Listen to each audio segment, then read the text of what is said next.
L'histoire que je vais vous raconter aujourd'hui est en fait la suite directe d'un épisode que nous avons publié récemment. Alors pour ceux qui nous suivent depuis peu ou qui auraient manqué cet épisode, je vous invite fortement à aller voir sur la chaîne l'histoire intitulée « Benjamin, l'enfant abandonné devenu médecin qui sauve la mère qu'il a abandonnée 30 ans plus tard ». Vous la trouverez facilement dans nos vidéos. Pour ceux qui l'ont déjà écoutée, voici un petit rappel. Paul, un éboueur au grand cœur, avait trouvé un bébé abandonné dans une poubelle derrière la maternité. Ce bébé, c'était Benjamin. 30 ans plus tard, Benjamin était devenu médecin, et par un incroyable hasard du destin, il avait opéré et sauvé la vie de Clarisse, sa propre mère, qui l'avait abandonnée. Mère et fils s'étaient réconciliés, et Paul était devenu comme un grand-père pour Benjamin. Une belle histoire de pardon et de seconde chance. Mais ce que personne ne savait encore, c'est que cette histoire était loin, très loin d'être terminée. Car 3 mois après cette réconciliation, des recherches sur les origines familiales allaient au révéler des secrets qui allaient changer la vie de tout le monde, à jamais. Et c'est exactement là que notre histoire d'aujourd'hui commence. Bonjour à toi qui nous écoutes, et bienvenue sur Raconte-moi Afrique. Avant de plonger dans ce récit extraordinaire, je t'invite à t'abonner dès maintenant et à activer la cloche de notification pour ne rien manquer de nos prochaines histoires. Et dis-nous en commentaire, d'où nous écoutes-tu? Est-ce depuis Bamako, Abidjan, Paris, Bruxelles ou ailleurs dans le monde? Nous avons hâte de le découvrir. Maintenant, entrons dans le vif du sujet. 3 mois après la... Je ne comprends toujours pas pourquoi vous voulez faire toutes ces recherches, marmonna Paul en ajustant sa casquette. L'important, c'est qu'on soit ensemble maintenant. Non? Clarisse leva les yeux de ses documents généalogiques étalés sur la table. Papa Paul. Le mot lui était venu naturellement depuis quelques semaines. Paul souriait chaque fois qu'elle l'appelait ainsi. Papa Paul. J'ai besoin de savoir. Toute ma vie, j'ai eu l'impression qu'il me manquait des pièces du puzzle. Ma mère est morte quand j'avais 15 ans. Elle n'a jamais voulu me parler de mon père. Tout ce qu'elle me disait, c'est qu'il était parti travailler loin et qu'il ne reviendrait jamais. Benjamin posa sa main sur celle de sa mère. « Maman, raconte-lui ce que tu m'as dit hier soir. » Clarisse prit une profonde inspiration. Ses doigts tremblèrent légèrement. Ma mère s'appelait Marie Congo. Avant de mourir, elle délirait à cause de la fièvre. Elle répétait sans arrêt « Paul, mon Paul, les poubelles, il ramasse les poubelles. » Je pensais qu'elle divaguait, mais maintenant, Paul se figea. Son cœur se mit à battre si fort qu'il entendit les pulsations dans ses oreilles. « Marie Congo ?» balbutia-t-il. « Vous la connaissiez ?» s'écria Benjamin, se penchant vers l'avant. Paul ferma les yeux. Les souvenirs remontèrent comme une vague. Une jeune femme aux yeux rieurs, des promesses chuchotées sous les manguiers, des nuits tendres dans sa petite chambre de l'époque. Marie. Sa voix se brisa. Elle avait 19 ans. J'en avais 22. On s'aimait. Mais sa famille ne voulait pas d'un éboueur comme gendre. Ils l'ont envoyée chez sa tante à l'autre bout de la ville. Quand je suis allée la chercher, on m'a dit qu'elle était partie, pour toujours. Le silence tomba comme une chape de plomb. Clarisse et Benjamin échangèrent un regard stupéfait. « Papa Paul, » chuchota Clarisse. « Si ma mère était Marie Congo, et si vous étiez son Paul, alors vous êtes. » « Mon grand-père, » termina Benjamin, abasourdi. « J'ai été sauvé par mon propre grand-père. » Paul se leva si brusquement que sa chaise bascula. Il fit les 100 pas dans le petit bureau, ses bottes claquant sur le carrelage. « Non, non. Non, c'est impossible. Marie. Elle ne m'a jamais dit qu'elle était enceinte. Elle. Papa, dit doucement Clarisse. Maman avait probablement peur. Vous savez comment c'était à l'époque? Une fille-mère, c'était la honte pour toute la famille. Benjamin sortit son téléphone et composa un numéro. Josiane? C'est moi. Est-ce que vous pourriez nous recevoir maintenant? Nous avons besoin de voir tous les documents sur ma naissance. Oui, c'est urgent. L'orphelinat sentait toujours la cire et le savon.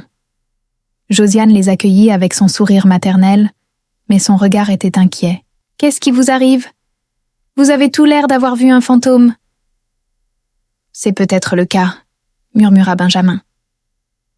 Josiane sortit le dossier qu'elle connaissait par cœur. Les papiers jaunis s'étalèrent sur la table comme des cartes de tarot révélant un destin. « Regardez, » dit-elle en pointant une ligne. Nom de la mère, Marie Congo. Profession du père présumé, éboueur municipal. Nom, Paul Mawanzi. Paul s'effondra sur une chaise. Ses mains tremblaient comme des feuilles. « C'est moi, c'est bien moi, Paul Mawanzi. »« Attendez, » dit Josiane en fronçant les sourcils. « Mawanzi, ce nom me dit quelque chose. » Elle disparut dans son bureau et revint avec un vieux journal local jauni par le temps. J'avais gardé ça. Regardez cette nécrologie d'il y a 40 ans. Elle leur tendit le journal. Un titre en gras. Décès du magnate Paul Mawanzi Senior. Un empire sans héritier. L'article continuait. Le milliardaire Paul Mawanzi Senior, fondateur du groupe Mawanzi Industries, s'est éteint hier à l'âge de 78 ans. Son fils unique, Paul Mawanzi Jr., porté disparu depuis sa naissance il y a 45 ans, reste introuvable. La fortune estimée à 2,3 milliards demeure sans héritier légal. Un silence de mort tomba dans la pièce. Paul fixait le journal, bouche bée. Avant de découvrir la suite, si tu nous écoutes toujours et que cette histoire te captive, n'oublie pas de t'abonner et de cocher la petite cloche pour ne rien manquer de nos prochains récits extraordinaires. Mawanzi, répéta-t-il mécaniquement. Les religieuses de l'orphelinat où j'ai grandi m'ont toujours dit que c'était écrit sur un bout de papier dans mes langes. Je pensais que c'était juste, un nom qu'on m'avait donné au hasard. Benjamin se leva d'un bond. « Grand-père, vous ne comprenez pas? Vous êtes Paul Mawanzi Jr. Vous êtes l'héritier de cette fortune. »« Mais comment? Pourquoi mes parents m'auraient-ils abandonné ?» balbutia Paul. Josiane feuilleta fiévreusement d'autres coupures de journaux qu'elle conservait dans ses archives. « Tenez, voici un autre article plus ancien. Enlèvement du bébé Mawanzi, la police sans piste. » Elle lut à voix haute. « Le fils nouveau-né du couple Mawanzi a été enlevé de la maternité par une employée domestique.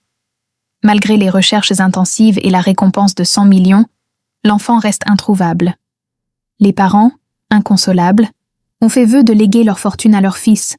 S'il était retrouvé vivant, Paul s'effondra. 45 ans de vie modeste, de poubelle, de mains abîmées. Et il était l'héritier d'un empire.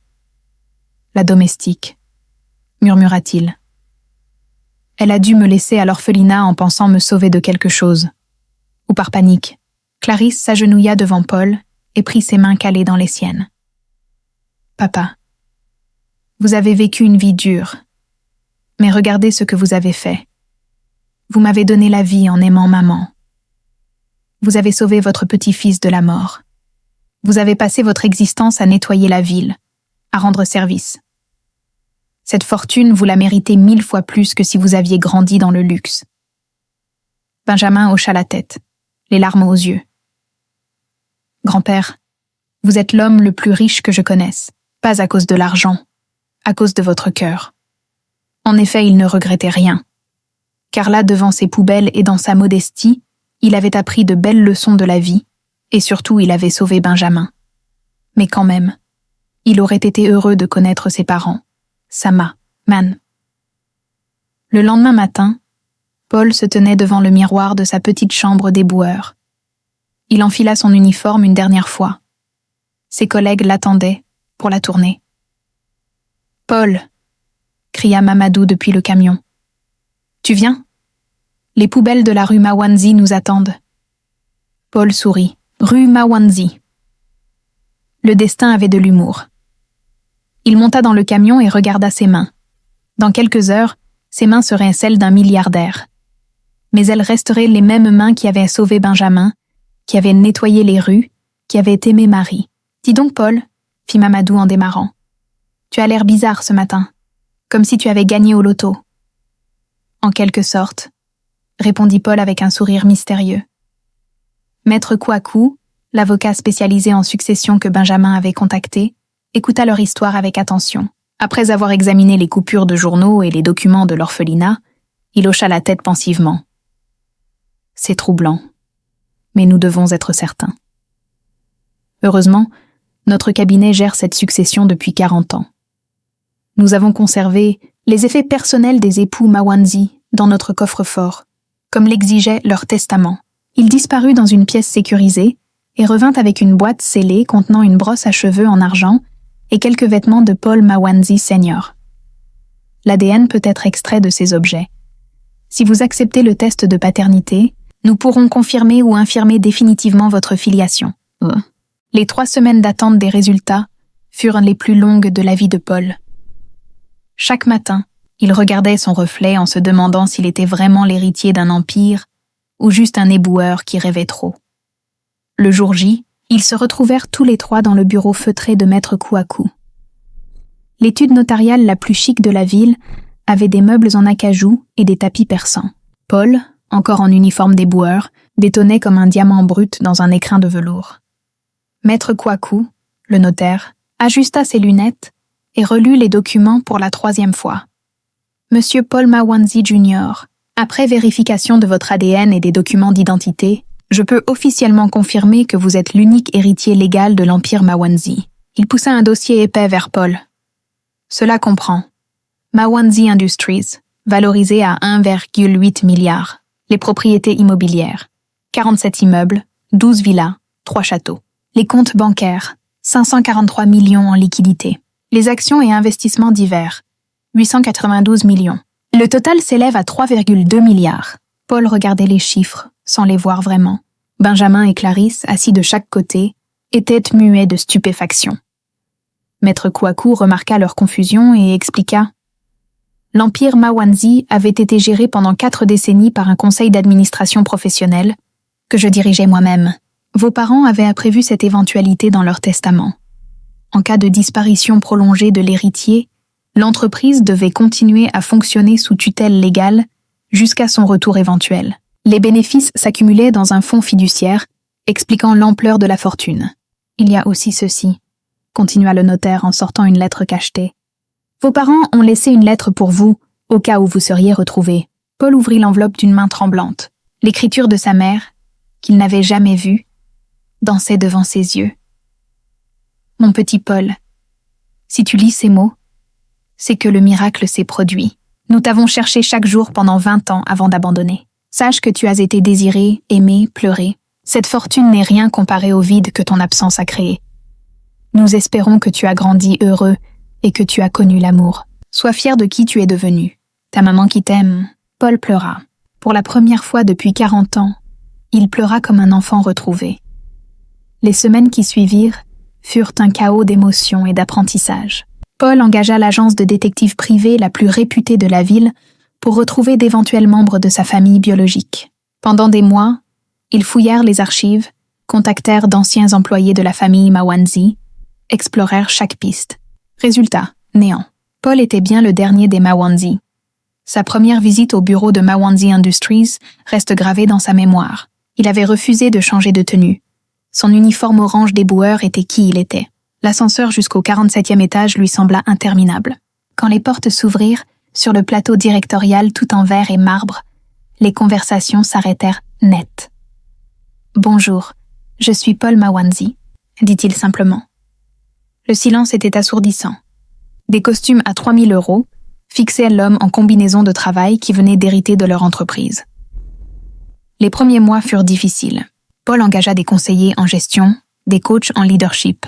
Il apprenait la nuit, posait 1000 questions le jour. Certains cadres démissionnèrent, incapables d'accepter ce patron atypique. D'autres, intrigués par sa vision humaniste, devinrent ses plus fidèles alliés. Progressivement, Paul trouva son style de direction. 6 mois plus tard, le groupe Mawandzi avait un nouveau visage. Paul avait gardé sa simplicité mais transformé l'entreprise. La première décision, créer une fondation pour les enfants abandonnés, dirigée par Josiane. L'orphelinat avait été rénové, agrandi. Benjamin y avait ouvert une aile médicale gratuite. Clarisse dirigeait un centre d'aide aux jeunes mères en détresse. Paul, malgré sa fortune, continuait à se lever tôt. Mais au lieu de vider les poubelles, il vidait les comptes en banque pour aider ceux qui en avaient un besoin. Un matin, en regardant Benjamin soigner un enfant malade et Clarisse consoler une jeune fille enceinte, Paul sourit. Il avait passé sa vie à ramasser ce que les autres jetaient. Aujourd'hui, il ramassait des vies brisées pour les réparer. Finalement, se murmura-t-il en regardant ses mains devenues douces, je fais toujours le même métier. Je nettoie, juste à plus grande échelle. Marie, où qu'elle soit, devait sourire. Paul Mawanzi, l'éboueur devenu milliardaire, s'asseyait chaque dimanche sur le banc de l'orphelinat. Les enfants grimpèrent sur ses genoux pour entendre ses histoires. « Raconte-nous encore l'histoire du bébé dans la poubelle, papy Paul. » Et Paul racontait. L'histoire d'un homme qui croyait ramasser un déchet et qui avait trouvé son plus grand trésor. L'histoire d'une fortune perdue et retrouvée. L'histoire de 3 générations réunies par le destin.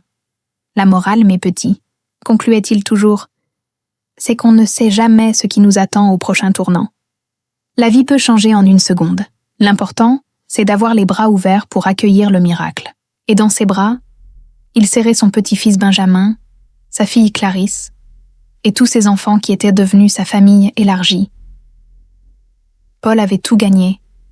Un passé, un présent et un futur. Et surtout, il avait compris que la vraie richesse ne se compte pas en billets, mais en cœurs qui battent près du sien.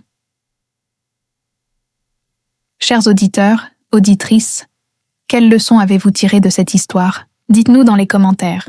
Si cette histoire t'a touché, abonne-toi à Raconte-moi Afrique. Chaque semaine, une histoire vraie ou inspirée de la vie pour éclairer nos chemins. N'oublie pas d'activer la cloche pour ne rien rater. Demeurez bénis.